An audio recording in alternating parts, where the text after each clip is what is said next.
Hello दोस्तों, welcome to PW only IAS. दोस्तों, exam में हमारे पास में बहुत कम समय बचा है, बट मैपिंग बेस्ड अभी भी बहुत कुछ काम करना हमारा बाकी है। तो ऐसे में ये एक वीडियो लाया गया है आप लोगों के लिए, जिससे कि लास्ट मिनट पे अगर आप इस वीडियो को देख लेंगे या फिर इस पीडीएफ को गो थ्रू कर लेंगे तो आपकी मैपिंग बहुत ईजी हो जाएगी। तो इसी बात को ध्यान रखते हुए ज्यादा देरी नहीं करेंगे, स्टार्ट करते हैं जो भी हमारी इंपॉर्टेंट मैपिंग है इस पर्टिकुलर वीडियो के थ्रू। सबसे पहली चीज आपको चाहिए इसकी पीडीएफ, तो आप इस क्यूआर कोड को स्कैन करके मुझे फॉलो कर लो टेलीग्राम पर। बाकी रही बात टॉपिक्स की, तो सबसे पहले हम बात करेंगे रेड सी की। आपको ध्यान है हुती रिबेलियंस ने किस तरीके से तहलका मचा रखा था, और उसके चक्कर में यूएसए की लीडरशिप में एक प्रोग्राम लॉन्च हुआ जिसको बोला गया ऑपरेशन प्रॉस्पेरिटी गार्डियन। याद रख लेना भाई, ऑपरेशन प्रॉस्पेरिटी गार्डियन यूएसए की लीडरशिप में वेस्टर्न कंट्रीज ने लॉन्च किया था हुतीज को कंट्रोल करने के लिए।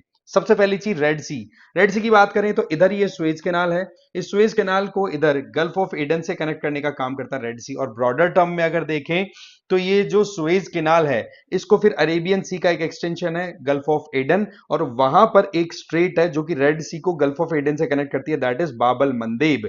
इस तरीके से ये सीक्वेंस है। तो ये वाटर बॉडीज है, वही ध्यान रखनी पड़ेंगी आपको। एक तो सुएज कैनाल यहां पर, फिर आ गई रेड सी, फिर यहां पर बाबल मंदेब स्ट्रेट, फिर आ गई आपकी गल्फ ऑफ एडन, और जो कि फिर आगे जाके अरेबियन सी वाला पोर्शन स्टार्ट हो जाता है। ठीक है, ये वैसे तो आपको ध्यान होना ही चाहिए कि इंडिया और यूरोप के बीच में ट्रेड के लिए बहुत ज्यादा इंपॉर्टेंट है ये area. Number two, global trade का 12% के लगभग इधर से पास होता है, ये भी आपको ध्यान होगा। तीसरा, हुतीज ने जिस तरीके से तहलका मचाया वो कौन भूल सकता है। इसी के साथ साथ में जो सुएज कैनाल है जो इस पर्टिकुलर रीजन में है यहां पर, ठीक है, मैं स्पार्कल पेन यूज कर लेता हूं, थोड़ा इजी रहेगा, राइट। ये है आपकी सुएज कैनाल वाला एरिया। तो यहां पर आप नोटिस करेंगे कि ये सुएज कैनाल आपके रेड सी को कनेक्ट कर रही है किसके साथ में, मेडिटेरेनियन सी के साथ में। और ये जो सुएज कैनाल है ये इजिप्ट की इकोनॉमी में बड़ी इंपॉर्टेंट रोल प्ले करती है। लगभग 9 बिलियन डॉलर का यहाँ पर एनुअल ट्रेड रहता है, राइट। तो मतलब कमाई हो जाती है।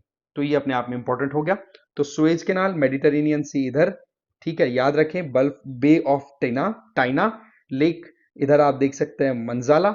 और यहां से पोर्ट सईद से लेकर के और ये सुएज कैनाल यहां तक पोर्ट सुएज, पोर्ट सईद से पोर्ट सुएज तक ये फैली हुई है।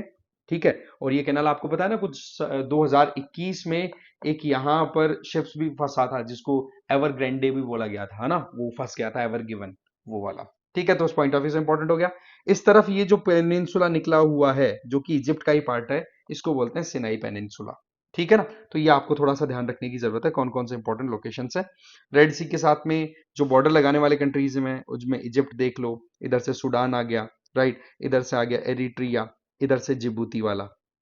ठीक है, जिबूती का भी देखे तो बाबल मंदीप से हम इजरली एरिट्रिया तक मोटा मोटा आप कंसिडर कर सकते हैं। फिर इधर से देखोगे ऊपर से तो सऊदी अरब और यमन मेजर है। बाकी ये जो वाटर बॉडी है अंदर की तरफ इंट्रूड करती हुई, इसको बोलते हैं गल्फ ऑफ अकाबा। ठीक है, जो कि इसराइल का एक ओपनिंग पोर्शन है, इसराइल का, इधर जॉर्डन का, इनके लिए ओपनिंग देती है रेड सी की तरफ, गल्फ ऑफ अकाबा, याद रख लेंगे आप। और सुएज कैनाल के अंदर एक ग्रेट बिटर लेक भी लोकेटेड है। डन। चलिए जी, फिर हमारा नेक्स्ट आ जाता है रेड सी और सुएज कैनाल के बाद में हम बात करते हैं स्ट्रेट ऑफ ताइवान की। देखो, अभी रिसेंट टाइम में चाइना और यूएस के बीच में जिस तरीके के कॉन्फ्लिक्ट्स हुए थे, बातचीत हुई थी, ठीक है, वो उसमें मेन थीम जो थी वो ताइवान की ही रही थी। तो ऐसी परिस्थितियों में ये जो स्ट्रेट ऑफ ताइवान है ना, ये बहुत इंपॉर्टेंट हो जाता है, क्योंकि इधर से semiconductor transportation point of view से सप्लाई चेन का बड़ा इंपॉर्टेंट रोल है ना। इसके अलावा आप देखोगे कि क्वाड कंट्रीज यहां पर अभी एक्टिव होते हुए दिखाई पड़ रहे हैं, क्योंकि इंडो पैसिफिक रीजन का जब नाम आता है तो ये अपने आप उसमें इंक्लूड हो जाता है, राइट। तो इसमें हम देख लेते हैं क्या क्या चीजें हमारे लिए इंपॉर्टेंट है। स्ट्रेट ऑफ ताइवान, ताइवान जिसको फॉर्मोसा भी बोला करते थे, उसको चाइना से अलग करती है, तो इसका नाम स्ट्रेट ऑफ फॉर्मोसा भी अगर बोल दे तो आपको कंफ्यूज नहीं होना है। और वैसे water body wise south China Sea को ईस्ट चाइना सी से ये कनेक्ट करती है, ये हमें ध्यान रख लेना है। ठीक है, फिर आ जाता है हमारा नेक्स्ट, ये है गाजा स्ट्रिप से रिलेटेड हमारा इंपॉर्टेंट कंटेंट। देखो, इसमें गाजा स्ट्रिप की अगर बात करें तो इधर इसराइल है, इसके दो तरफ आराम से इसराइल है, एक तरफ मेडिटेरेनियन सी है और एक तरफ इजिप्ट है। ठीक है, और गाजा जो है वो आपको पता है हमास, जो कि एक टेररिस्ट ऑर्गेनाइजेशन है, उसके अंडर में ऑपरेट करता हुआ दिखाई पड़ता है। ठीक है, और वैसे देखा जाए तो अरब सही है जो कि अपनी खुद की लिबरेशन के लिए फाइट कर रहे हैं, राइट। और सबसे इंपॉर्टेंट चीज कि ये जो गाजा स्ट्रिप है, इसको अगर लैंड वाइज एक्सेस दिया जाए तो इसराइल के अलावा इंडिपेंडेंट लैंड एक्सेस इसको इजिप्ट से मिलता है, वो है राफा क्रॉसिंग से। क्या बोलेंगे इसको? Rafah crossing. समझ गए? तो ये ध्यान रख लेना है, ये कहां पर है? गाजा स्ट्रिप और इजिप्ट के बीच में। डन है, इसमें कोई डाउट नहीं है। और वैसे देखा जाए तो ये स्मॉलर स्केल पे वेस्ट बैंक ये हो गया, ये आपका डेड सी हो गया, ये इधर जॉर्डन रिवर आती है, ये इधर इजराइल वाला रीजन आ गया, ठीक है। और यहां पर ये है गाजा स्ट्रिप, जिसको जूम करके हमने यहां पर देखा, खान यूनिस, गाजा, दियार अल बला, जबालिया, ठीक है, बेत हुनौन। ये नाम थोड़े से ध्यान रखने की जरूरत है, कारण क्या है, कई बार यूपीएससी ऐसे क्वेश्चंस पूछ लेती है कि रिसेंटली ये नाम न्यूज में थे, कहां पर हैं, मैच द फॉलोइंग समथिंग। तो वो चीज हमें बिल्कुल भी मिस नहीं करनी है, ठीक है ना। और ये हमास के कंट्रोल में, ये मैंने आपको बताया, इसराइल और इनके बीच में कॉन्फ्लिक्ट के चलते ये न्यूज में रहता है। फिर आ जाते हैं हम एक्सट्रीमली इंपॉर्टेंट रीजन, इस इसराइल वाले के बाद में एक और इंपॉर्टेंट, वो आ जाता है हमारा ब्लैक सी वाला एरिया, ठीक है। तो सबसे पहले हम बात करते हैं क्रीमिया की। ये है क्रीमिया, इसको 2014 में यूक्रेन का पार्ट है, बट 2014 में इसको एनेक्स कर लिया रशिया ने, ठीक है। तो ये जो एरिया है क्रीमिया वाला, ये बहुत इंपॉर्टेंट है, क्योंकि ब्लैक सी में आप इसकी लोकेशन देखिए, ये है क्रीमिया, ये बिल्कुल सेंट्रल पोजीशन दे देता है, और रशिया जो है वो अपनी पकड़ यहां से बिल्कुल भी कमजोर नहीं रहने देना चाहता, ठीक है। और यहीं पर ब्लैक सी की एक इंपॉर्टेंट लोकेशन है, दैट इज सेवास्तोपोल, ठीक है। यहां पर ये लोकेशन इधर सेवास्तोपोल, यहां पर नेवल बेस बना रखा है रशिया ने अपना अच्छा खासा बढ़िया, ठीक है, ब्लैक सी फ्लीट जिसको बोलते हैं। साथ ही साथ ये जो क्रीमिया है, ये मेनलैंड रशिया के साथ जुड़ता है, इधर से देखोगे तो यहां पे ब्रिज है। और ये जो वाटर बॉडी है, जो कि इधर ऊपर नॉर्थ में सी ऑफ अजोव को इधर की तरफ ब्लैक सी के साथ जोड़ती है, इसका नाम है कर्च स्ट्रेट। क्या बोलेंगे इसको? कर्च स्ट्रेट। ये थोड़ा सा हमें ध्यान रख लेना है। ये एरिया है ना, यूक्रेन रशिया कॉन्फ्लिक्ट के चलते हाईलाइट रहा है, रही सही में टर्की की तरफ से भी कुछ ना कुछ एक्टिविटीज की जा रही है, तो ऐसे में ये रीजन बड़ा इंपॉर्टेंट हो जाता है, ठीक है। इसी के अंदर एक इंपॉर्टेंट आइलैंड है, जैसे कि क्रीमिया, यहां पर आप देखोगे, इससे बिल्कुल आप इधर आ जाइए थोड़ा सा वेस्ट की तरफ, स्नेक आइलैंड, डेन्यूबे रिवर है ना, डेन्यूबे रिवर, ओके, उस रिवर के माउथ पे बना हुआ एक आइलैंड है स्नेक आइलैंड, जो कि रशिया ने कैप्चर कर लिया, बट यूक्रेन ने इसको रिकैप्चर कर लिया, फ्री करवा लिया। तो इस वजह से ये जो स्नेक आइलैंड है, ये इंपॉर्टेंट हो जाता है। इसकी लोकेशन अगर देखें तो स्नेक आइलैंड मोर और लेस आपको यहां पर दिख जाएगा, ये है स्नेक आइलैंड, ओके, ध्यान रखना है, ब्लैक सी के अंदर लोकेटेड है। और ये एक और इंपॉर्टेंट सिटी है, दैट इज ओडेसा। इसके अलावा ये है लुहांस्क और डोनबेस रीजन, इसमें दोनेत्स्क और लुहांस्क दो इंपॉर्टेंट सिटीज आ गई। डोनबेस रीजन यूक्रेन का ईस्टर्न पोर्शन, जहां पर मेजोरिटी जो है वो प्रो रशियन लोगों की है, तो इस वजह से यहां पर रेफरेंडम और वो जो करवाई थी वोटिंग, तो उसके चलते ये रशियन टेरिटरी के तौर पर रशिया ने डिक्लेयर कर दिया। और इसमें इंपॉर्टेंट दो लोकेशन है, लुहांस और दोनेत्स्क, याद रख लेंगे। सी ऑफ अजोव की बात करें तो इधर की तरफ मोरियोपोल, ठीक है। इसके अलावा ये कर्च, जिसके नाम पर स्ट्रेट ऑफ कर्च नाम पड़ा है इस वाटर बॉडी का, जो सी ऑफ अजोव को ब्लैक सी के साथ कनेक्ट करती है, वो यहां पर क्यूबेन रिवर आकर के गिरती है, डॉन रिवर आकर गिरती है। ये नाम हमें थोड़े से ध्यान रखने की जरूरत है, मैपिंग को थोड़ा सा थॉरोली देखने की हमें हमेशा टेंडेंसी रखने की जरूरत होती है, राइट। तो ये हमारे लिए कुछ इंपॉर्टेंट चीजें हो गई है, ओके। तो ये ब्लैक सी वाले में ये रीजन्स तो हमें देखने हैं ही, बाकी और एडिशनल आपको जो भी दिखाई पड़ रहा है, आपको लगता है कि यार ये चीजें कवर होनी चाहिए, कीजिए। चलिए जी, फिर आ जाते हैं हम नेक्स्ट, स्ट्रेट ऑफ हॉर्मज। ये यहां पर है, ये वाली वाटर बॉडी इस जगह पे, ठीक है। ये वाटर बॉडी क्या कर रही है? पर्शियन गल्फ को गल्फ ऑफ ओमान के साथ कनेक्ट कर रही है। और गल्फ ऑफ ओमान क्या है? अरेबियन सी का एक एक्सटेंशन है, ठीक है। और वैसे देखा जाए तो ईरान और इधर ये देखोगे तो ओमान को सेपरेट करती है। ओमान की टेरिटरी है छोटी सी, यूएई के जस्ट ऊपर। अगर आप ध्यान से देखेंगे तो इसको मैं क्लीन करता हूं, यस, आप यहां पर ये देखो, ये एरिया है, ये ओमान का है, ठीक है ना। तो हमें थोड़ा सा ध्यान रखना है। इसके अलावा ईरान भी बड़ा इंपॉर्टेंट हो जाता है। आपको ध्यान है कि ईरान इस टाइम पे कितना ज्यादा हाईलाइट रहा है। इसराइल और अरब कंट्रीज के बीच में जो कॉन्फ्लिक्ट की बातें होती, हिजबुल्ला, इनको नाम भी आता है, तो कितना ज्यादा हाईलाइटेड हो जाता है, राइट।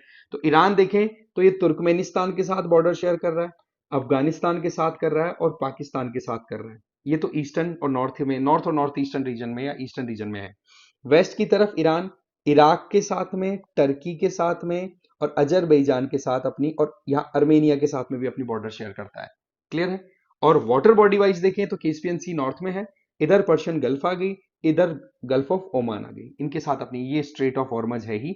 और यहीं पर लोकेटेड है बंदर अब्बास पोर्ट, ये ध्यान रख लेना, ठीक है। जाहिदान है वो ट्राई जंक्शन के पास में आ जाता है, यहां पर पाकिस्तान, अफगानिस्तान और ईरान के ट्राई जंक्शन पे, ठीक है। ये आपको बिल्कुल भी मिस नहीं करना है, ठीक है। इसमें और कोई डाउट हो तो आप देख सकते हैं। ये जो स्ट्रेट ऑफ हॉर्मज है ना, ये क्यों इंपॉर्टेंट है, थोड़ा इसके बारे में समझिए। ग्लोबल ऑयल ट्रांसपोर्ट जो होता है ना, उसका 20% इधर से होता है, तो इसको अगर कोई चौक कर दे तो ट्रांसपोर्ट कितना रुक सकता है। यूएस और ईरान के बीच में कॉन्फ्लिक्ट जब चलते हैं तो ये अपने आप ही हाईलाइट हो जाती है ना। और हमारे लिए भी बहुत इंपॉर्टेंट है, ऑयल पॉइंट ऑफ व्यू से हम बहुत हद तक डिपेंडेंट है। फिर आ जाओ next important area, that is South China Sea. आपको पता है चाइना और जो कॉर्ड कंट्रीज हैं, यूएस, जापान, ऑस्ट्रेलिया और इंडिया, इनके बीच में टेंशन की बात करें तो साउथ चाइना सी। इसके अलावा पार्सेल आइलैंड हो या फिर स्पार्टले आइलैंड्स हो, उनको लेकर के भी साउथ चाइना सी बहुत ज्यादा हाईलाइटेड होता है। तो साउथ चाइना सी की लोकेशन आप देखिए, चाइना से थोड़ा साउथ की तरफ लोकेटेड है, राइट। इसको साउथ चाइना सी बोला जाता है। और इसमें आपको कई इंपॉर्टेंट आइलैंड्स दिखेंगे। एक तो आइलैंड ग्रुप है दैट इज पार्सेल्स, एक है स्पार्टलेज। ये दोनों इंपॉर्टेंट हो जाते हैं। अगर हम स्पार्टले आइलैंड्स की बात करें तो इनको क्लेम करने वाले कंट्रीज में नाम आता है, एक तो चाइना का सबसे आगे, दूसरा आता है वियतनाम का, तीसरा आता है फिलीपींस का, और चौथा आता है मलेशिया का। ये चारों कंट्रीज इनके बीच में चलता रहता है कि भाई ये हमारा है हमारा है, और इसका फायदा फिर चाइना उठा जाता है। ठीक है। इसके अलावा वहीं पर पार्सेल आइलैंड्स की बात करें तो इनके ऊपर वियतनाम, ठीक है, इधर फिलीपींस और इधर चाइना, इनका क्लेम है, तो इसका फायदा अगेन चाइना उठा ले जाता है। ठीक है। ये वो आइलैंड्स हैं जो कि चाइना कहता है कि भाई साउथ चाइना सी जो है वो हमारी एंशियंट लेक है।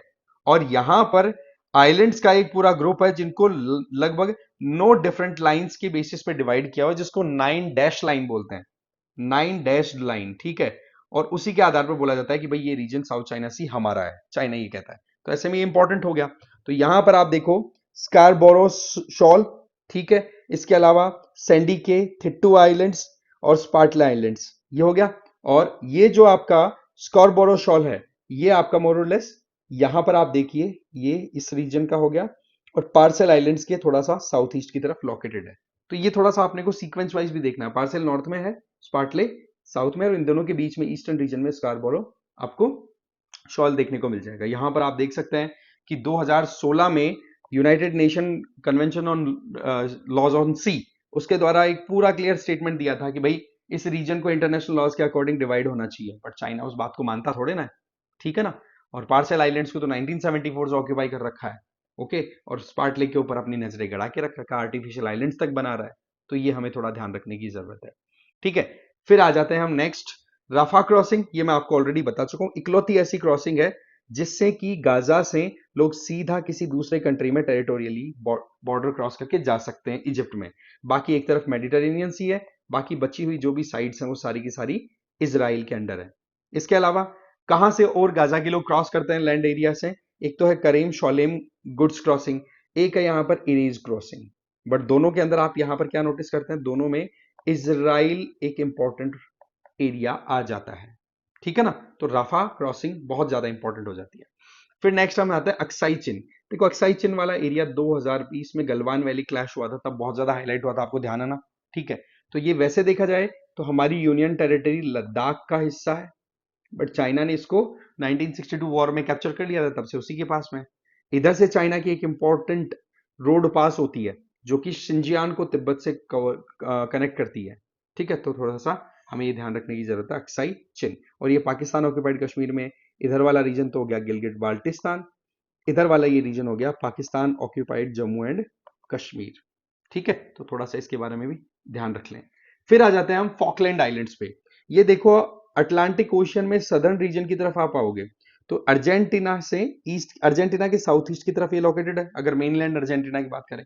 अर्जेंटीना कहता है कि ये एरिया हमारा है, जबकि यूके ने इस पर अपनी पकड़ बना रखी है। तो ये अपने आप में एक डिस्प्यूटेड रीजन हो गया। और आप देखोगे यूके की, ये कहते हैं ना कि अटलांटिक ओशन में सदर्न ओवरसीज टेरिटरी है, तो ये अपने आप में इंपॉर्टेंट। इसके चलते आप देखोगे 1982 में इनके बीच में वॉर भी हो रखा है। तो वैसे देखा जाए तो बहुत इंपॉर्टेंट हो गया। ठीक है ना। तो फॉकलैंड आइलैंड्स के बारे में, जो ईस्ट और वेस्ट दो पार्ट्स में डिवाइडेड है, यहाँ की मेजर जो मेन सिटी है दैट इज स्टैनली। ओके। फिर आ जाते हैं हम नेक्स्ट पे, दैट इज पेंगोंग शो। वही बात अक्साई चिन वाली रीजन की हम बात कर चुके हैं। तो जहां पर कॉन्फ्लिक्ट हुआ था गलवान का, वो तो आप यहां पर देख सकते हैं, ये गलवान रीजन है, उसी के ऊपर है ये दौलत बे गोल्डी। इधर देख सकते हैं ये हॉट स्प्रिंग, फिर आप दारबुक और ले।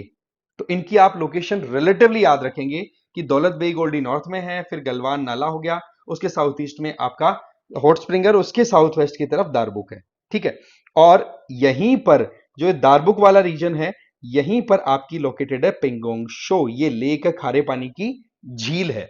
इसकी अगर बात करें तो यहां पर इसका बहुत बड़ा हिस्सा चाइना के पास में है। 70-75% के लगभग चाइना के पास है। देखा जाए तो यहां पर है ये इंटरनेशनल बॉर्डर, जिसको एलएसी हम बोलते हैं, बट रियल सेंस में अगर देखें, एलएसी क्या, इंटरनेशनल बॉर्डर जो हम मान के चलते हैं, बट एक्चुअल में एलएसी अभी रियल है। तो ऐसे में ये जो लाइन मैं खींच रहा हूं यहां पर ब्लू से, इस ब्लू वाली लाइन के ईस्ट वाला पोर्शन पूरा अभी के टाइम पे चाइना के पास है। तो आप मान के चलिए कि ये इधर वाला चाइना के पास है, इधर वाला इंडिया। और इस रीजन में भी चाइना क्या कहता है कि ये जो लाल डैश वाली लाइन है, बोले ये रियल लाइन है एलएसी, जबकि इंडिया बोलता है एलएसी ये है। तभी तो ये जो फिंगर्स है आगे की तरफ निकली हुई पहाड़ियां हैं, उनको क्लेम करने की कोशिश करता है। और इसी वजह से यहां पर स्टैंड ऑफ भी देखने को मिला था, आमने सामने कई बार हो जाती है हमारी मिलिट्रीज, है ना। इंडिया है वो लगातार अपनी इंफ्रास्ट्रक्चर को डेवलप करने में लगा हुआ है इस पर्टिकुलर रीजन में। तो एक तो हमें ये ध्यान रख लेना है कि ये लद्दाख में लोकेटेड है, और लद्दाख में भी जो चाइना के द्वारा ऑक्यूपाइड अक्साई चीन वाला रीजन है, वहां पर भी एक्सटेंशन है इसका, अगर हम नोटिस करें तो इसका हमें बिल्कुल भी गड़बड़ नहीं करनी है। फिर आ जाता है अपना next Chabahar port. Chabahar port की अगर बात करें तो सीधी बात है कि इंडिया को अगर अफगानिस्तान की एक्सेस लेनी है तो देखो पाकिस्तान के थ्रू लैंड रूट जाता है, बट क्या पाकिस्तान एक्सेस देता है? Answer is no. तो ऐसे में हमने एक ऑल्टरनेट रूट निकाल रखा है, और वो रूट क्या है कि हम वाटर्स के थ्रू चाबार जाएंगे, और चाबार से फिर बाद में जरांज, काबुल ऐसे होते हैं अफगानिस्तान और सेंट्रल एशिया को एक्सेस करेंगे। और उसी के तहत आप देखेंगे कि जो इंटरनेशनल इंटरनेशनल जो नॉर्थ साउथ ट्रांसपोर्ट कॉरिडोर है, उसके तहत भी चाबार पोर्ट को इंडिया ने अपनी तरफ से एक इंक्लूड कर रखा है उसके तहत। अच्छा ध्यान रखें कि चाबार पोर्ट में हमारी जो डेवलपमेंट की हुई है वो कहां पर की हुई है? वो की हुई है शाहिद बेहस्ती टर्मिनल पे, ठीक है ना। ये हमें ध्यान रखना है, शाहिद बेहस्ती टर्मिनल पे हमारा इन्वेस्टमेंट है। टारगेट मैंने आपको बता दिया, पाकिस्तान को बाईपास करना। नहीं तो देखो पाकिस्तान के थ्रू अफगानिस्तान में इजीली जा सकते हैं, बट इंडिया पाकिस्तान रिलेशन का हाल आप जानते हैं। और इसी से 100-125 किलोमीटर ईस्ट की तरफ आओगे तो ग्वादर, जहां पर China Pakistan economic corridor terminate करता है, जाओ कि बलूचिस्तान में लोकेटेड है। और आपको पता है डिस्प्यूट कितना ज्यादा चल रहा है बलूचिस्तान का। इसके आगे फिर हम बात कर लेते हैं थोड़ा सा एगलेगा आइलैंड्स के बारे में। ये एगलेगा आइलैंड्स है जो कि मॉरिशस है ना, मॉरिशस उसी का पार्ट है। अब होता क्या है कि इंडिया यहां पर अपना नेवल इंफ्रास्ट्रक्चर डेवलप कर रहा है, हमारा नेवल इंफ्रा यहां पर डेवलप हो रहा है, तो ये अपने आप में इंपॉर्टेंट हो गया। रीयूनियन आइलैंड से नॉर्थ में है, एजम्पशन आइलैंड के साउथ ईस्ट में है, ये हमें थोड़ा इसके ध्यान रखने की जरूरत है। ये मॉरिशस के अंडर में आने वाली टेरिटरी है, ध्यान रखें। और ये वेस्टर्न इंडियन ओशन में इंडिया की पोजीशन को और ज्यादा स्ट्रेंथ देगी, और इंडिया की जो मैरीटाइम सर्विलियंस मैकेनिज्म है उसमें भी अच्छा रोल प्ले करेगा।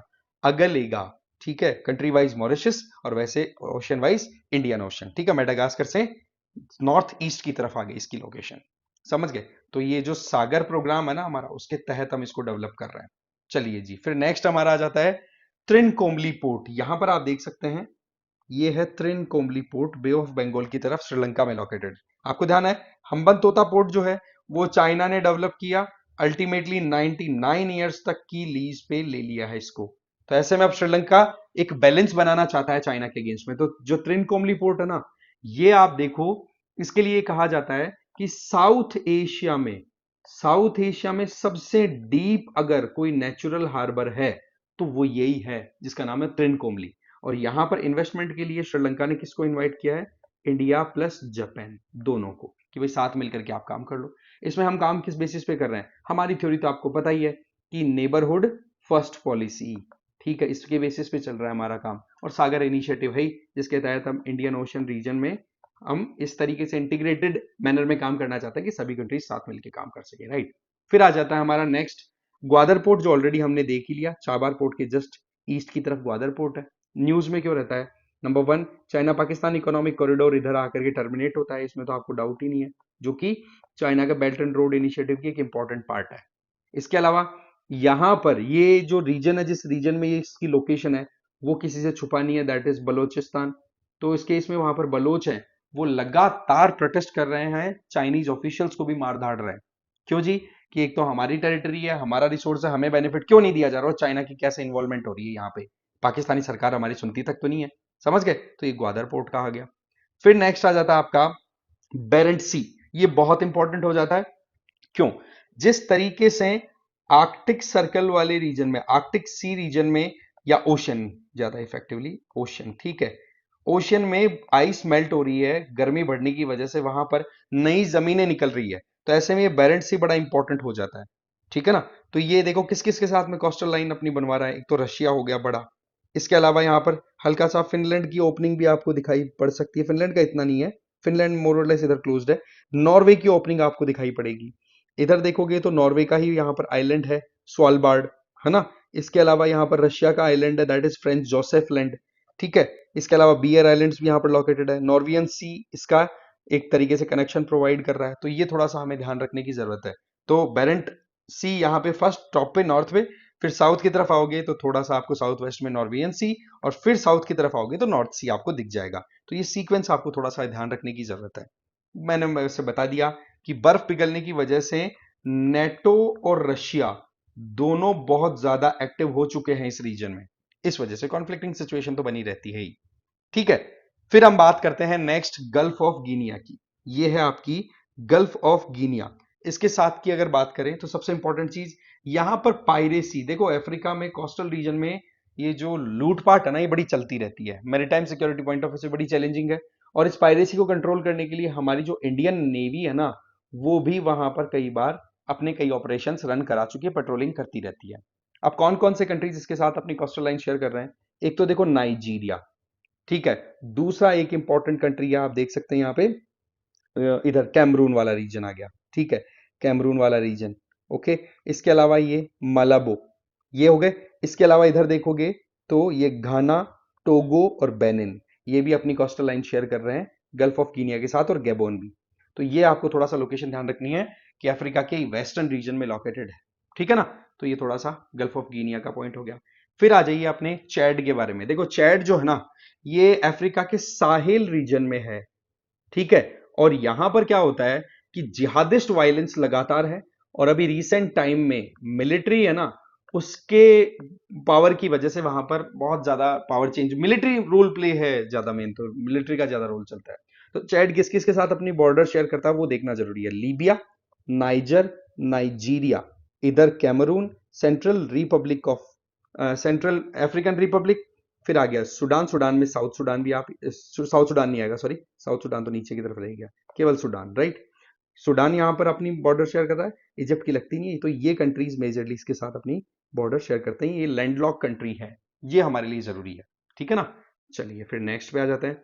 नेक्स्ट है इस्तांबुल कैनाल। देखो आपको पता है कि स्ट्रेट ऑफ बॉस्फोरस और स्ट्रेट ऑफ डार्डेनलेस, इनके थ्रू टर्की का बहुत मतलब ब्लैक सी का पूरा ट्रेड निकलता है। तो ऐसे में टर्की क्या चाह रहा है कि एक नई कैनाल बना दी जाए, जिससे कि स्ट्रेट ऑफ बॉस्फोरस पे स्ट्रेस है वो भी रिड्यूस हो, और साथ में टर्की कुछ चुंगी भी ले सके, कुछ आवाजाही का चार्जेस ले सके, ठीक है। तो इसमें आप देखोगे कि नई कैनाल आर्टिफिशियली बनाई जा रही है टर्की के द्वारा, जिसको बोलते हैं कैनाल ऑफ इस्तांबुल, क्योंकि इस्तांबुल यहां पर एक इंपॉर्टेंट सिटी है टर्की की, ठीक है। अब हमें कुछ चीजों पर ध्यान देना है। नंबर वन, बॉस्फोरस स्ट्रेट किस किस को कनेक्ट करती है, तो ब्लैक सी को सी ऑफ मार्मरा से कनेक्ट करती है, क्लियर। सी ऑफ मार्मरा को एजियन सी से कनेक्ट करती है डार्डेनलिस आपकी स्ट्रेट, और इस्तांबुल स्ट्रेट जो होगी वो किसको कैनाल होगी, वो किसको किससे कनेक्ट करेगी, अगेन वही बॉस्फोरस स्ट्रेट है, उसका एक बाईपास रास्ता हो गया, ब्लैक सी को कनेक्ट करेगी सी ऑफ मार्मरा से, ठीक है। और सेपरेशन की बात करें तो टर्की के दो मेन लैंड मासेस को सेपरेट करने का ये काम कर रही है, इसमें आपको कोई डाउट होना नहीं चाहिए, ठीक है। चलो जी, फिर आ जाते हैं हम किर्गिस्तान और ताजिकिस्तान के बीच में बॉर्डर डिस्प्यूट को लेकर के। ये है आपका बतकेन रीजन, ये बतकेन रीजन है ना, ये आपकी फरगना वैली, जब आप बाबर के बारे में पढ़ते हैं कभी तो फरगना का नाम आ जाता है, तो फरगना वैली है ना, उसी का ये एक पार्ट है। और यहां पर एथनिक कॉन्फ्लिक्ट चलते रहते हैं, सबसे इंपॉर्टेंट चीज ये है। और यहां पर यूनाइटेड नेशन की एजेंसीज भी डिप्लॉयमेंट में लगी हुई है। तो ये रीजन किस किस के साथ में अपनी बॉर्डर बना रहा है, ये देखो, एक तो किर्गिस्तान और तजिकिस्तान, ये दो तो मेजर कंट्री हो गए। बाकी इसके अलावा यहां पर आप नोटिस करेंगे तो ये उज्बेकिस्तान का एरिया भी यहां आगे तक आता है, और ताशकंद यहां पे उज्बेकिस्तान की कैपिटल लोकेटेड है ही, ठीक है। तो मेजर कॉन्फ्लिक्ट तो किस किस के बीच में, किर्गिस्तान और ताजिकिस्तान के बीच में, इसमें आपको कोई डाउट नहीं होना चाहिए, राइट। फिर आ जाते हैं हम नेक्स्ट। नेक्स्ट हमारा आ गया मोजाम्बिक चैनल। अगर मोजाम्बिक चैनल की बात करें तो ये हमारे दो इंपॉर्टेंट वाटर बॉडीज को सेपरेट कर रही है, आई मीन ज्वाइन कर रही है। एक तरफ तो आप देखेंगे इधर इंडियन ओशन का तो नॉर्थ वाला पार्ट, और ये सदर्न वाला पार्ट, दोनों कनेक्ट कर रही है। और सेपरेशन वाइज मेडागास्कर को ये मोजाम्बिक से सेपरेट करने का काम कर रही है मोजाम्बिक चैनल। अगर इसकी बात करें तो यहां पर फ्रांस और इंडिया दोनों की नेवीज बिल्कुल अच्छे से डिप्लॉयड है और यहां पर लगातार जो एलएनजी की सप्लाई होती है ना, जो हमारी नेचुरल गैस है, उसके हिसाब से ये रीजन बड़ा इंपॉर्टेंट हो जाता है और उसमें बड़ा एक्टिव रोल प्ले करते हैं फ्रांस और इंडिया की जो नेवीज हैं वो। इस अब नेक्स्ट बात कर लेते हैं मेडिटेरेनियन सी और उसके एक्सटेंशन से रिलेटेड। तो मेडिटेरेनियन सी में एक तो आ गया आपका एड्रियाटिक सी और एक आपका आ गया एजियन सी। तो एड्रियाटिक सी की बात कर लेते हैं पहले। तो देखो इसकी अगर बात की जाए तो इसके साथ में कोस्टल लाइन शेयर करने वाले कंट्रीज में एक तो इटली आ गया, उसके अलावा स्लोवेनिया का कोस्टल एरिया क्रोएशिया बना रहा है, बोस्निया हर्जोगोविना बना रहा है, मोंटेनेग्रो बना रहा है, सर्बिया बना रहा है, सर्बिया लैंडलॉक है मोरलेस, राइट।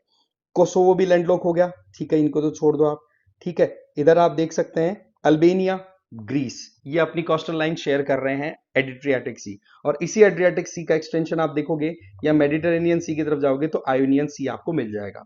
इसके अलावा एजियन सी है, वो ग्रीस के ईस्ट में लोकेटेड है, बट ये क्या है कि टर्की और ग्रीस के बीच में कॉन्फ्लिक्टिंग रीजन बना हुआ है। वही अगेन कि किसका पानी ज्यादा है ना। तो ये अपने आप में बड़ा इंटरेस्टिंग केस है अगर हम एजियन सी की बात करें, क्योंकि टर्की और ग्रीस दोनों के दोनों ही है ना, ये आप देखोगे कि ये दोनों के दोनों ही नेटो मेंबर हैं। और आप देखो जिस तरीके से एड्रियाटिक सी के साउथ की तरफ आयोनियन सी है, एग्जैक्टली वैसे एजियन सी के साउथ की तरफ सी ऑफ क्रेटे भी लोकेटेड है। तो ये हमें ध्यान रख लेना है और ये क्रेटे आइलैंड भी आपको थोड़ा नजर में रख लेने की जरूरत है, ठीक है ना। फिर आ जाता है एक ब्राजीलियन रीजन भी हाईलाइटेड रहा रिसेंट टाइम में, जवारी वैली, ठीक है, ब्राजील और पेरू कोस्ट पे लोकेटेड है और वहां पर एक important location that is Atalaia do Norte, थोड़ा सा याद रखने की जरूरत है, ध्यान रख लेना बस। फिर आ जाओ आप सुलूसी, ये एक तरफ देखोगे तो फिलीपींस है, दूसरी तरफ मलेशियन टेरिटरी है, दोनों के बीच में लोकेटेड है सुलूसी। हम सीधी सीधी बात करेंगे कहां पर कौन सा लोकेटेड है, तो south east Asia wise region wise भी देखो तो ये साउथ ईस्ट एशिया में लोकेशन इसकी आ गई। इसके अलावा फिर कुछ ऐसे पोर्ट्स जो कि चाइना ने साउथ अमेरिका में डेवलप किए हैं, जिनमें पेरू की बात करें तो चेनके, ये इंपॉर्टेंट है। इसके अलावा ब्यूनस आयर्स की बात कर लो, पेरानागुआ, रियो ग्रेंडे, ये ऐसे कई पोर्ट्स हैं जो कि चाइना ने डेवलप किए हैं। बट कंट्री वाइज हमें देखें तो पेरानागुआ तो आपका गया ब्राजील में, ठीक है, ब्यूनस आयर्स आपको पता है अर्जेंटीना में चला गया। रियो ग्रेंडे की बात करें तो ये आपका चिली में चला गया, ठीक है, चिली में। ओके, इसके अलावा भी बहुत सारे आइलैंड्स, बहुत सारे पोर्ट्स हैं वो चाइना ने डेवलप कर रखे हैं, ठीक है। तो ये जो चेंके है ये थोड़ा सा हमारे लिए इंपॉर्टेंट था, ठीक है जी, क्योंकि ये न्यूज में था रिसेंटली। फिर आ जाओ आप सिवेलुच वॉल्केनिक इरप्शन के बारे में हम बात करते हैं। ये जो पेनिनसुलर रीजन है ना, ये सी ऑफ ओखोत्स के ईस्ट में, इसको बोलते हैं कामचटका पेनिनसुला। क्या बोलते हैं इसको, नाम याद रख लेना भाई, कामचटका पेनिनसुला, क्योंकि ये न्यूज में रहता है कई बार, तो ये हमें ध्यान रख लेना है, ठीक है। तो ये कहां पर, ये एक तो सबसे इंपॉर्टेंट चीज रशिया की टेरिटरी होगी और ईस्टर्न एशिया में लोकेटेड हो गया। तीसरा, यूरेशिया के जितने बड़े बड़े आइलैंड्स हैं, बड़े बड़े वॉल्केनोज, उनमें से एक है ये, तो ये थोड़ा सा ध्यान रखना। सिवेलुक कहां पर है, कामचटका, जो कि सी ऑफ ओकोत्स के ईस्टर्न रीजन में लोकेटेड है। फिर आ जाओ आप नेक्स्ट सीधा मॉरिशस। मॉरिशस की लोकेशन आपको ध्यान रख ही लेनी है, ठीक है, मेडागास्कर के ईस्ट में, और इसी मॉरिशस के साउथ में आपको रियूनियन आइलैंड जो कि फ्रेंच टेरिटरी है वो भी देखने को मिल जाएगी, ठीक है। फिर आ जाइए आप सीधा लेबनान पे। देखो इजराइल और लेबनान, जो हिजबुल्लाह का कॉन्फ्लिक्ट हुआ था वो इजराइल लेबनान का ही था, ठीक है। तो ऐसे में लेबनान है ना, ये किस किस के साथ अपनी बॉर्डर शेयर कर रहा है, तो मेजरली ये देखो तीन दोस्त, नॉर्थ की तरफ देख लो या ईस्ट की तरफ देख लो, वो सीरिया से अपनी बॉर्डर शेयर कर रहा है। वहीं पर वेस्टर्न रीजन में इसकी बॉर्डर या कोस्टल लाइन बढ़ रही है मेडिटेरेनियन सी के साथ में, ये ध्यान रख लेंगे। और साउथ में अपनी ये कोस्टल लाइन शेयर करता है किसके साथ में, इजिप्ट के साथ में, तो ये हमें मोटा मोटा ध्यान रख लेना है, ठीक है। इसके अलावा इजिप्ट, ये इजराइल है ना, इसके इस रीजन में ये जो एरिया है इसको नगेव डेजर्ट के नाम से जाना जाता है, तो ये भी एक इंपॉर्टेंट प्लेस बन जाती है, क्योंकि जो गाजा स्ट्रिप है ना उसके साउथ ईस्ट की तरफ लोकेटेड हो जाती है, तो इजराइल वाला तो पोर्शन वैसे ही हमारे लिए इंपॉर्टेंट हो ही जाता है। इसके अलावा गोलन हाइट्स वाला रीजन जो कि सीरियन टेरिटरी बताई जाती है, जिसको कैप्चर कर रखा है इजराइल ने, और मोरलेस अब सीरिया में रिजीम चेंज हो गया तो वो एक्सेप्ट भी करके चलने वाला है कि हाँ जी गोलन हाइट्स तो इजराइल की ही टेरिटरी है, तो थोड़ा सा गोलन हाइट्स को भी ध्यान रख लिया। हाँ, इसके अलावा लेक टिबेरियस यहां पर लोकेटेड है, जॉर्डन रिवर, फिर बाद में ये नीचे डेड सी आता है, डेड सी के वेस्टर्न लाइन साइड में लोकेटेड होने की वजह से इस टेरिटरी को वेस्टर्न बैंक बोलते हैं, जहां पर पैलेस्टीनियंस लोकेटेड। तो पैलेस्टीन टेरिटरी दो हो गई, एक तो वेस्ट बैंक जिसको बोल देंगे और एक आपकी गाजा स्ट्रिप जिसके बारे में हम ऑलरेडी कवर कर चुके हैं, ठीक है। फिर आ जाता है आपका नेक्स्ट सीरिया। सीरिया में तख्ता पलट हुई गया, आपको पता है। ये कोस्टल लाइन शेयर करता है टर्की के साथ में, लेबनान के साथ में। इसके अलावा इधर ये गोलन हाइट्स वाला रीजन है, इजराइल आ गया। फिर इसके अलावा इधर जॉर्डन है और इराक है, इनके साथ में अपनी कोस्टल बॉर्डर्स शेयर करता है और कोस्टल लाइन भी बनाता है मेडिटेरेनियन सी के साथ में। फिर आ जाइए आप अफगानिस्तान, वैसे ही हाईलाइटेड रहता है, तालिबान रिजीम है, कितना ज्यादा यहाँ पर वायलेंस हुआ है, पाकिस्तान भी अटैक करता रहता है अफगानिस्तान की तरफ से, तालिबान भी मुंह तोड़ जवाब दे रहा है। तो ऐसे में अफगानिस्तान किस किस के साथ बॉर्डर शेयर कर रहा है, तो Iran, Turkmenistan, Uzbekistan, Tajikistan, Pakistan और इधर ये इंडिया भी लिखा हुआ मिल जाए तो कोई बड़ी चीज नहीं होगी, आपको यस ही कर देना है, समझ गए। क्योंकि वैसे देखा जाए तो ये गिलगिट बाल्टिस्तान वाला रीजन है जो पाकिस्तान ने इलीगली ऑक्यूपाई कर रखा है, बट लीगली देखें तो ये टेरिटरी हमारी है, राइट। तो उस पॉइंट ऑफ व्यू से हमें ये बताना है कि हाँ जी इंडिया के साथ बॉर्डर शेयर होती है। ये छोटा सा नैरो पॉइंट है। अच्छा, ये जो पॉइंट, ये जो रास्ता है जो कि इधर चाइना, इंडिया या फिर गिलगिट बाल्टिस्तान को अफगानिस्तान के साथ कनेक्ट करता है या फिर पाकिस्तान को तजिकिस्तान से सेपरेट करता है, इसको बोलते हैं वखान कॉरिडोर। तो थोड़ा सा इसके बारे में भी आपको ध्यान रख लेना है। फिर आ जाओ आप इंडियन ओशियन के साथ में कोस्टल लाइन बनाने वाले कंट्रीज के बारे में देख लेते हैं। तो इंडिया तो है ही, बाकी इसके अलावा पाकिस्तान आ गया, ईरान आ गया, ओमान बनाता है, यमन बनाता है, सोमालिया बनाता है, इसके अलावा Kenya, Tanzania, Mozambique, south Africa, right. इसके अलावा इधर ऑस्ट्रेलिया, इंडोनेशिया, मलेशिया, थाईलैंड और म्यांमार और बांग्लादेश, ये कुछ इंपॉर्टेंट कंट्रीज हैं जो कि इंडियन ओशन रीजन में या फिर इंडियन ओशन के साथ अपनी कोस्टल लाइन शेयर किया करते हैं। फिर आ जाओ नेक्स्ट हम बात कर लेते हैं, ये जो कान रान बे है ये वियतनाम में लोकेटेड है। ये रिसेंटली न्यूज में रही, इस वजह से थोड़ा इसके ऊपर ध्यान रखना हमारे लिए जरूरी है। इसके अलावा सोलोमन आइलैंड्स है, ये आप साउथ ईस्ट एशिया में फिलीपींस और इधर से इंडोनेशिया से आगे की तरफ निकलेंगे तिमोर की तरफ, तब आपको दिखेगा सोलोमन आइलैंड्स, जो कि ऑस्ट्रेलिया के नॉर्थ ईस्ट की तरफ लोकेटेड है, कोरल सी के रीजन में। और वैसे ओवरऑल देखें तो ये किसका पार्ट है, ओशियानिया का, ठीक है। और वैसे देखें तो ये पैसिफिक ओशन में लोकेटेड है, कई बार ओशन मैचिंग भी करा देते हैं। इसके अलावा ऑस्ट्रेलिया की एक इंपॉर्टेंट लोकेशन दैट इज गुडाई दर्री माइन, ये क्या है, मॉडर्न टेक्नोलॉजी बेसिस पर आपको आयरन एक्सप्लॉइट करती हुई माइन दिखेगी, ठीक है, जो कि ऑस्ट्रेलिया के वेस्टर्न कोस्ट पे लोकेटेड है, ऑस्ट्रेलिया के वेस्टर्न पोर्शन पे, और पर्थ से नॉर्थ ईस्ट की तरफ लगभग 870 मील की दूरी पर लोकेटेड है। वेस्टर्न ऑस्ट्रेलियन रीजन की हम बात कर रहे हैं, तो थोड़ा इसके बारे में ध्यान रखें। फिर आ जाइए आप अंडमान रीजन की बात करें तो आपको पता ही अंडमान, तो इधर क्वेश्चन आया हुआ है एक बार यूपीएससी का कि अंडमान निकोबार वाले रीजन में कौन सा आइलैंड जो है वो इंडोनेशिया का बिल्कुल क्लोजली लोकेटेड है, तो वो सुमात्रा आ जाता है उसका आंसर, ठीक है। और ये फुकेट वाला रीजन है जहां पर अभी रिसेंटली थाईलैंड में गजब का अर्थक्वेक आया था, और इधर म्यांमार में मांडले, इन दोनों लोकेशंस को ध्यान रख लेना है। बाकी यहां पर आप देख सकते हैं अंडमान निकोबार आइलैंड में हमारा नेवल बेस भी ऑपरेट करता है, तो उस पॉइंट ऑफ व्यू से ये स्ट्रेटेजिकली इंपॉर्टेंट हो जाता है। फिर आ जाइए आप, हम बात कर लेते हैं इस इंपॉर्टेंट लोकेशन में आपके जो एशिया के ईस्टर्न सीज है, ईस्ट एशिया में सीज लोकेटेड है उनकी बात। तो सबसे ऊपर ही ऊपर तो सी ऑफ ओखोत्स्क, फिर आता है सी ऑफ जापान जिसको ईस्ट सी बोलते हैं, फिर ईस्ट चाइना सी, और फिर साउथ चाइना सी। साउथ चाइना सी को आप एक बार होल्ड पे रख दीजिए, हम ऑलरेडी देख चुके हैं अच्छे से। अब थोड़ा सा इनको हम डिटेल में देखते हैं।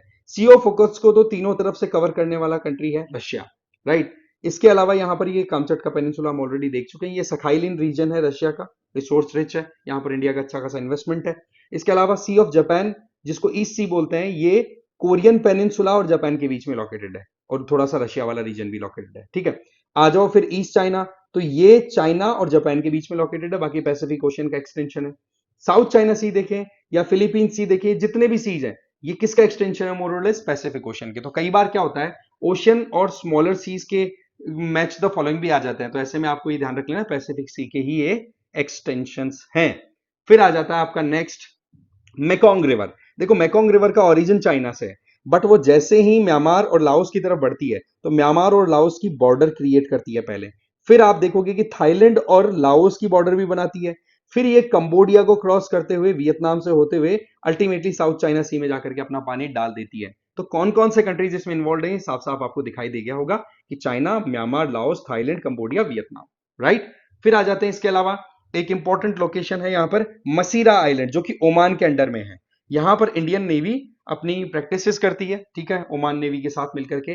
तो मशीरा आइलैंड इंपॉर्टेंट है, और इसी आइलैंड के नाम पर मशीरा गल्फ भी है, ओमान में ही लोकेटेड। ये आप देख सकते हैं ओमान का ये छोटा सा पार्ट यहां पर है जिसका नाम है मसानदम, मसानदम पेनिनसुला।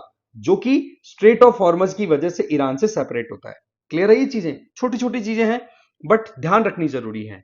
फिर आ जाइए आप यमन में, मारिब रीजन। ये वो रीजन है जो कि मोरलेस बहुत रिसोर्स रिच है यमन का ऑयल पॉइंट ऑफ व्यू से। और यहां पर जब ऑपरेशन प्रोस्पेरिटी गार्डियन स्टार्ट किया यूएसए की लीडरशिप में, तब यहां पर हouthis के कई ठिकानों को उड़ाया भी गया था। तो थोड़ा हमें इसके बारे में ध्यान रखना है। इसके अलावा हदीदा है, ये रेड सी की तरफ इंपॉर्टेंट लोकेशन आ गई किसकी, यमन की। सना यहाँ की कैपिटल है ही, ये हमें थोड़ा सा ध्यान रखने की जरूरत है। एडन है, ये यहाँ का इंटरनेशनल एयरपोर्ट हो गया यमन का। ठीक है, फिर नेक्स्ट देखें, ये स्ट्रेट ऑफ जिब्राल्टर आ गई। स्ट्रेट ऑफ जिब्राल्टर की बात करें तो ये बेसिकली मेडिटेरेनियन सी को अटलांटिक सी के साथ में ज्वाइन कराने वाली है, जो कि ऊपर जिब्राल्टर यूके की टेरिटरी और बाकी स्पेन, इनको सेपरेट करती है मोरक्को के साथ में। और यहां पर नीचे की तरफ एक छोटी सी टेरिटरी स्पेन की भी है। कहने का मतलब आप समझिए कि स्पेन की एक टेरिटरी है जो कि इधर की तरफ है, और ये यूके की टेरिटरी और ये मोरक्को है। तो देखा जाए तो दो वाटर बॉडीज मेडिटेरेनियन सी और अटलांटिक सी को ज्वाइन करने वाली ये स्ट्रेट ऑफ जिब्राल्टर यहां पर आ जाती है। तो इस तरीके से ये हमने कुछ इंपॉर्टेंट लोकेशन जो रिसेंटली न्यूज में रही उनके बारे में देखा। ठीक है, तो इनको आप अच्छे से देख लेना, स्पीड से बढ़ा करके रिवाइज करो तो आप कर चुके होंगे, या फिर मोटा मोटा आपको आइडिया लग गया। और बाकी एक चीज हमेशा ध्यान रखें, मैप जब भी स्क्रीन पे आए तो हमें थोड़ा सा और ओपन अप रह करके देखने की जरूरत होती है कि कौन कौन सी लोकेशंस वहां पर थी। ओके, तो इस वीडियो में इतना ही। आई होप आपको यह हेल्प करेगा। Thank you very much.